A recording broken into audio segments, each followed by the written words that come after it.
This is the most disturbing cult case you've probably ever heard of. Roch started out in Quebec as a self-proclaimed prophet.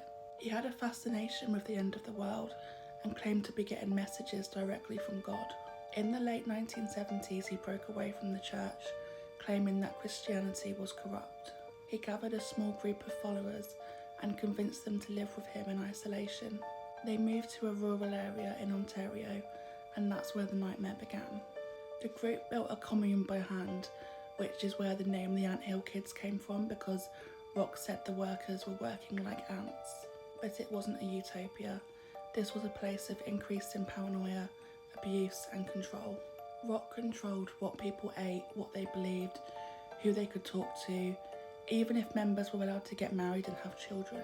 He implemented brutal punishments. Members were beaten, starved and sexually abused. Roch believed that he had healing powers and could even bring people back to life. If one of his members got sick, he would subject them to brutal medical treatment which he inflicted himself. One of the most terrifying aspects of this cult is the psychological grip that Roch had over his members. He convinced them that the outside world was evil and only he could protect them from the upcoming apocalypse. Victims were gaslit to believe their suffering was for their own good, and Roch gave himself the power to marry multiple women in the group. He even fathered multiple children.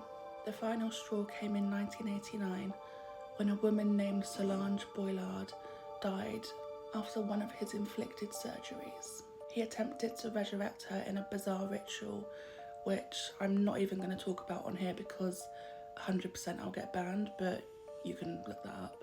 At the same time, another follower managed to escape and call the police. Roch was arrested in 1989. Roch was sentenced to life in prison, and in 2011 he was killed by another inmate as a result of his crimes.